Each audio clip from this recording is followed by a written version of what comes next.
Alright, let me continue. I already lost the page again. Maybe 300. Yeah, 300. The other common room was a large eating and sitting area. There we had a big table, lots of chairs, 2 cheap sofas, and an old wind-up phonograph Wenfu had found soon after we arrived in the city. Okay, let me skip this part. I've read it.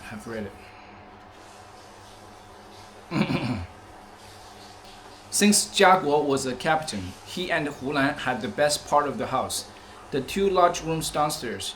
The rest of us had rooms upstairs, which was very hard on me. I could not see my feet beyond my stomach, so once I went upstairs, I could come down only by thinking carefully how to place each foot on each stair, one at a time. When we first moved there, Wenfu and I received the worst rooms, both of them facing a bad luck direction. The only way to make the bed face the right way would have been to push it against the closest door and block the door for going in and out. How could we do that? So those were our rooms, but only because the wife of the inspector had already chosen the best upstairs rooms for herself, claiming her husband was higher ranking than mine. This was true, but she didn't have to say it that way. She could have said, "Here, you choose first." I would have picked those unfortunate rooms, making it my generosity and not her punishment. I would have picked at least one. So the first week in that house was very bad. I did not like those rooms. I did not like the inspector's wife. I especially did not like the way she played mahjong, the way she raised her eyebrows and said, "Huh," every time I threw down a tile. On top of that, every night we had to listen to the inspector and his wife arguing through the walls. At first, it would be a husband's low voice, then her sharp one. The woman would begin to wail, and Wenfu would pick up his shoes and throw them against the wall. But the couple would stay quiet for only 5 minutes before starting to fight again. After 3 or 4 nights like this, Wenfu complained to the woman, and the Hulan complained about the shoes thrown against the wall. Like a bomb, she said, almost scared us to death. And soon everybody was arguing, all kinds of bad feelings coming out at once, until no one would speak to anyone, not one word. At night, when the radio programs went off the air, we did not choose to stay up late and socialize. We all went to our rooms, and it was quiet enough to hear a fly landing on the roof.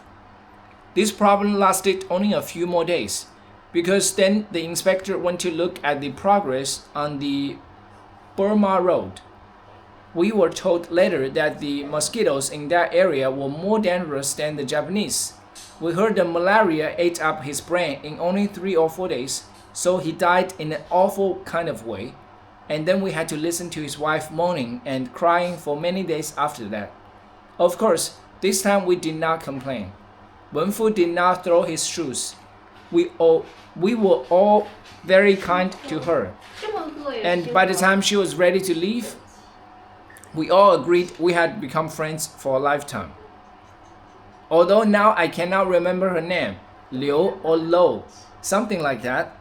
In any case, after she was gone, I took over their rooms, paid extra money of course, money from my dowry. Pina sent me the money from my bank account, and that's how I found out she had also sent another 400 Chinese dollars to Nanjing, the money I never received. Actually, by then lots of things cost me extra. The Air Force could not afford to give us servants anymore. Even Hulan, a captain's wife, had none. So I had to pay for my own cook, who was an old widow, and I hired my own cleaning servant, who was a young girl. And I also had to pay for the small room just off the kitchen where they lived. You should have seen Hulan's face when my servant girl did our laundry and cleaned our chamber pots. Hulan had changed lots by then. No longer a simple country girl, grateful to be married to an Air Force captain. You know what I think? When Jiaguo got his promotion, Hulan gave herself a promotion too. In her mind, she was more important than I was, and she was mad that I could afford servants and she had none. Of course, my servant and cook did many tasks that helped Hulan too. They cleaned the common rooms. They brought water in from the well for making tea or washing, for everybody to use. But Hulan was not grateful. She went looking for spots of grease on the floor, found them, then said, "Ayo, look here."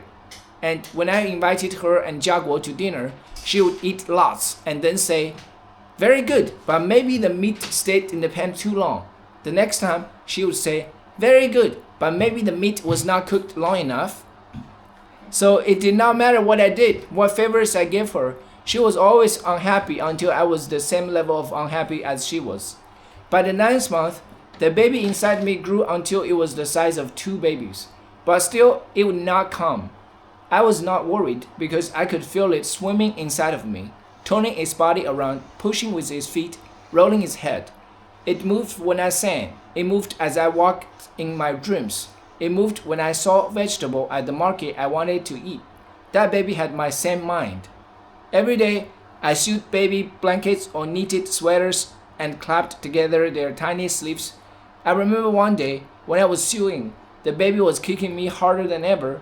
I imagined this strong baby would soon be running up and down the stairs in the same way it ran up and down my womb. "Come out, little traitor," I called. "Mama calls you to come out." And as I said this, the baby kicked me again and I dropped my scissors on the floor.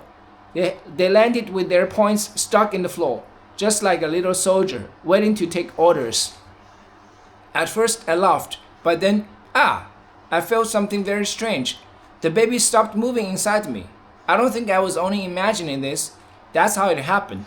The scissors fell, the baby became very still.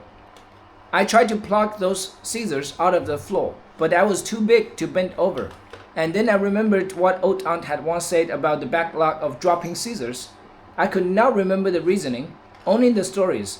A woman who lost the sharpness of her mind. A woman whose hair fell out of her head overnight. A woman whose only son poked his eye out with a little twig, and she was so sorry she blinded her own eyes with the same stick. What a terrible thing I had done, dropping my scissors. I called my servant right away and told her to throw these scissors into the lake. That night, the baby did not move even once. I sang, I walked up and down the hallway. It did not answer. The next day, I went to the hospital, and the doctor did something to make the baby come out fast. But of course, it was already too late. Hulan was there. After the doctor left, she was the one who said the baby was too big, perhaps over 10 pounds. What good was it to tell me how much the baby weighed, as if she were talking about so many pounds of fish taken from the sea? That baby girl never cried, never even took one breath of air. Wenfu patted my hand. At least it was not a boy. What? At least it was not a boy. I don't know why, but right away I told the nurse to bring me the baby. Hulan and Wenfu stared at me. I want to see her so I can give her a proper name. I said in a firm voice. Hulan and Wenfu looked at each other. I sighed. This is only being practical, I said, to send a baby to the next world with a name. The baby will grow up there, and when we go to the next world ourselves, we can call her. Maybe ask her to take care of us in our new life. This is being practical, Hulan agreed. And then she said and Wenfu both left. I'm sure they thought I would cry over that baby, and they did not want to be embarrassed watching me do this. After the nurse brought her in, I did not get up to look at her. I lay in my bed without even turning my head. I wanted some memory of her, and I was thinking of those times we danced together, how she was so lively when I talked to her. And then finally, I pulled myself up and went to look. A big baby, so much hair, ears that looked just like mine, a tiny mouth, but her soft skin, so sad, it was the color of a stone. Her 2 hands were squeezed into the tight little fist. I tried to uncurl one, and that's when I started to cry. If this baby had been born in Shanghai, if this baby had been born when it was not wartime, if I had not dropped those scissors.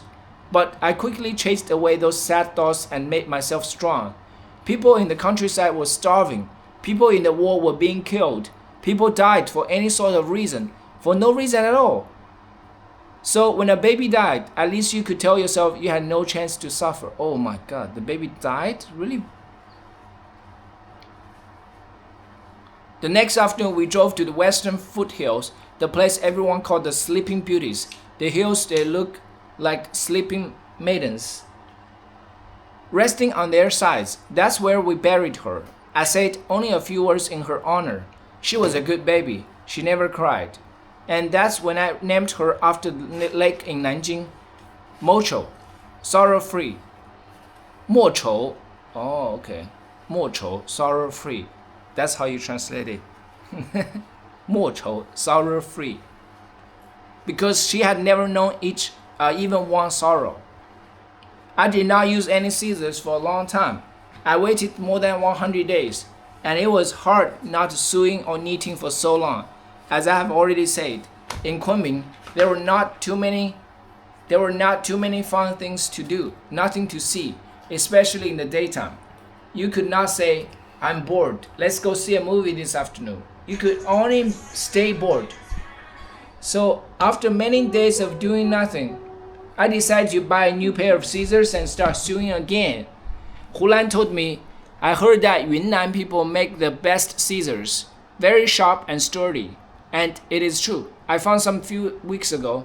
She said there were many vendors who sold scissors, but the best could be found at a local shop on one of the side streets in the marketplace in the old part of the city. The scissors were the highest quality, also very cheap. There was no sign for the streets or shop, she said, but it was very easy to find. And then she gave me directions. Take the northeast footbridge across the lake. On the other side, look for the old man with the soup stand. Then turn toward another place that sells dried fish. Keep walking and walking until you see the girl who sells baskets filled with old foreigner shoes. Then turn again, only one way to turn, and keep going until you see a curve in the road. The houses become better here, whitewashed, sometimes a sign or two. Look for a place selling big rocks of brine. Go the opposite way. You all see the marketplace after 5 more minutes of fast walking. The girl with the scissors is sitting outside at the table. Of course, I got lost. What kind of directions were those? That part of the city was thousands of years old, and to walk through those streets you would think it had not changed one bit in all those years. The roads turned in and out and met up with one another here and or ended there for no reason. They were crooked, paved with rough stones, worn smooth down the middle by people's feet. Little houses were crowded in on both sides, and the streets were very narrow. No motor car had ever driven through here, that was certain. I was lost for more than an hour, wandering through a very bad part of town. Even though I was in a simple dress, other women stared at me up and down, pointing at my shoes. Little children followed me, crying, hungry, hungry, while holding out their palms. I looked for someone who could help me, but there was no one. Faces looked back at me, empty, no friendliness to be found there. So I walked and walked, with little children dancing at my heels, past the windows with bad cooking smells. I saw a woman come to the door, naked to the west, nursing her baby. An old man sitting on a plank looked up. He saw me and laughed a little, then started to cough in a choking kind of way, coughing so hard I thought he was going to die right there. My throat was tied from trying not to cry. Finally, I came into a larger street filled with people, the marketplace. The children crowded around me so I could not move. I dug into my purse and threw a few coins over their heads, and they shrieked, then fell to the ground, fighting over this small amount of luck. I decided to ask someone right away how I could find a pedicab to take me home. I walked over to a young barefoot woman with a dirty face and messy thick braids. She was seated at a bamboo table. Before I could even ask my question, I saw the scissors lying on her table. This is true. Wouldn't that also make you feel someone was playing a big joke on you? Wouldn't that make you feel only got things in life you didn't want? The scissors were arranged in neat rows on a faded red cloth, smallest to largest with 2 styles. One was a plain kind, with sharp blades but no decoration on the handles. The other style was quite fancy, shaped like a crane bird, like something you would expect to find in a good Shanghai store. I was surprised to see them here. The blades were thin and tapered to look like a long beak, where the blades connected with the metal pin. That was the eye. And the two holes for putting your fingers through, those were the wings. I wondered how they made them, each one looking exactly the same, different only in size. I picked up one, opened the beak, and closed it. It looked as if the crane were talking and flying at the same time. Wonderful, so clever. Who made these scissors? I asked a young woman. Only members of our clan, she said, and when she smiled, I saw her top row teeth were missing. She instantly turned from young to old. I picked up a larger pair of scissors. She pulled out a dirty rag, inviting me to test the sharpness of the blades. A naked little boy came to the doorway behind her. Ma, he cried. Wait, she scolded me. She scolded him. Can't you see I have an important guest? The little boy went back inside. This is not just a boast, she said, now chattering her toothless speech. You try scissors anywhere else in the city and you can see they're not as sharp as ours, not nearly as sharp. That's because our family people have been scissor makers for many, many thousands of years, 10,000 years maybe. Here, you try this pair, best made quality. She gave me the rag for cutting. The scissors felt very good the way they bit into the cloth. The woman wiggled her fingers. This skill runs through everyone in our family. We pass it on from generation to generation, in the blood, also through training. We teach the youngest ones to make big-eyed needles first, later smaller and smaller ones, then scissors. How much? I asked, holding up a pair of the fancy scissors. How much do you think they are worth? She said, pinching her mouth, staring at me directly. How much for such fine scissors? The best, a good strong metal, American steel. This woman must have thought I was a fool. How can this be American steel? I said. There are no American factories here. West of the city, that's where we get the metal. At the bottom of the Burma Road, she said. Every once in a while, a foreign truck goes over. Wow, 1,000 feet down. They just leave it there at the bottom. Boys from different families climb down with ropes, bring back the bodies, also supplies if they are not broken to worthless pieces. The rest they let us keep. 10 families share. 2 families take any wooden things, another 2 take the seats and rubber parts. We share the metal with the others. With our portion, we cook the metal down and make scissors. She was smiling, very proud. How bad to hear, making scissors from a foreigner ghost truck. I was about to put the scissors down when she said, 4 yuan, how about it? This is my best price. I shook my head. Oh, in American money that would be like $2. And I was thinking, why should I pay so much for such bad luck scissors? 3 yuan then. Don't tell my husband. 3 is my best price. I shook my head, but now the woman thought I was only trying to bargain her down. The woman sighed. If you like them, you only have to tell me how much. What price? 2.50 then. Don't tell anyone else. It is too cheap to believe. 2.50. And that's when I thought to myself, what harm would they do? 2.50 was a very good price. Where else could I find scissors like this? So I opened my purse and put the money in her hand. Next time you come, I can't promise you the same price, she said, and then laughed. I leaned over to pick up those wonderful scissors, and I was secretly congratulating myself for my bargaining skills. When my purse slipped down my arm and bent into the corner of the flimsy table, all of a sudden the end of the table flew up, then crashed down, and 40 pairs of scissors fell to the ground. I stared at them, all their bird mouths flung open, all that bad luck pouring out. Ah, how terrible, I cried. How could I let this happen? No problem, no damage, the woman said. She stooped to pick up the fallen scissors, but I was already hurrying away. Wait, I heard her call after me. Your scissors, you forgot them. I was walking fast, and without thinking, I turned back into those crooked streets, and now every place looked the same, yet nothing was familiar. It was like wandering in a bad dream, not knowing where I was or where I wanted to go, worried that if I stopped, something bad would catch me. So you see, I made a bad deal, like a deal with the devil. And for what? I found out later you could buy those bird scissors from anybody, for even cheaper. Lots of people made them, and not just in China. Just the other day I saw them at Stanford. Not Stanford. At Standard 5 and 10. Yes, can you imagine? Of course, I did not buy them. If you think I'm only being superstitious saying this, then why did I drop all those scissors that day? Why did something terrible happen right after that?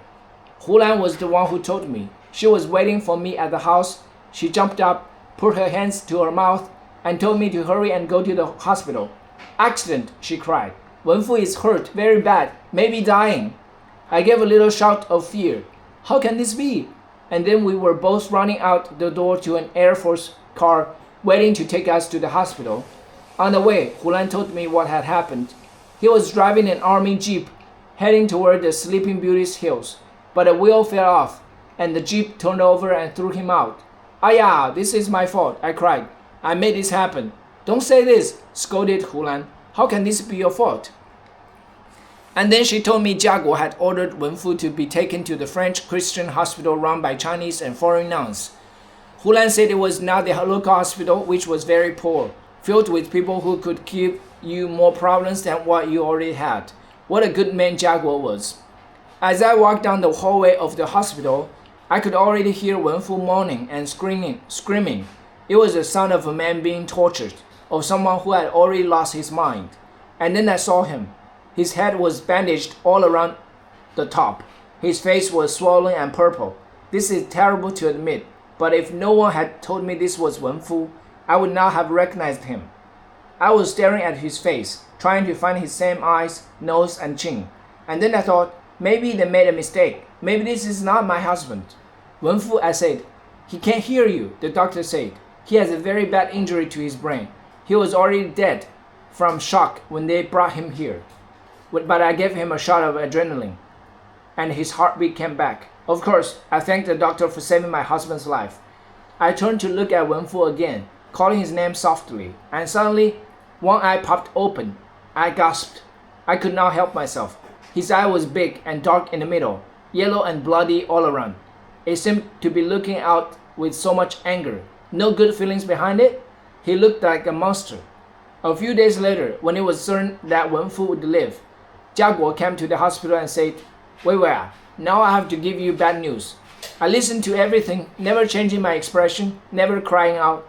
That afternoon, Jiaguo told me he might have to dismiss Wenfu from the Air Force, maybe even send him to jail. He told me my husband had not had permission to take that jeep. Instead, he had bribed an army driver who was now being punished, and he did not crash because of a bad wheel. He was driving too fast, and when he almost ran into a truck coming the opposite way, he turned too fast and threw the jeep upside down. And then I heard Jiaguo talking about a girl. Who knows how that girl came to be in that jeep with him. In any case, she was killed, crushed underneath. Oh my God, Wenfu took a girl on a jeep that he bribed an officer, and it was not allowed in the army. And he almost got himself killed too, and that girl died. She brought a girl to his office. Not office, on the car, on the jeep. And what? At what? Like the captain is not allowed to bring a girl in the jeep. No, they were not allowed to drive that jeep, but Wenfu bribed an officer and took that jeep. Oh. That was the first time I heard about my husband seeing other women, although I later found out she was not the first. But back then I didn't want to believe this. Maybe Wenfu was going to the Sleeping Beauty Hills to visit Mo Chou's grave. That's crazy. Maybe the girl got in the jeep to give him directions. Maybe he was only being kind because he saw she was poor. Maybe she had never been with him at all. Maybe she was standing on the hill where he crashed. That's how she came to be killed. Of course, none of those excuses would find a place to rest in my head. And instead, I could see Wenfu driving along the winding road, kissing someone who looked like Peanut. He was singing the opera song to her, and they were both laughing as he drove up and down, swimming in the clouds. I was still thinking this when I visited Wenfu the next time. His face was not as swollen as before. He was sleeping and I wanted to shake him awake. I wanted to ask him, why did you do this? Now you are going to go to jail. Disaster on all of us. But as soon as I thought that, he moaned, making that terrible sound that hurt my heart. And so I wiped his brow and forgave him before he even had a chance to say he was sorry. When he finally woke up, Wenfu was fussy and weak. Okay, I'll stop reading now. I'm hungry now. And this story is... You're hungry? Yeah. Thanks for reading with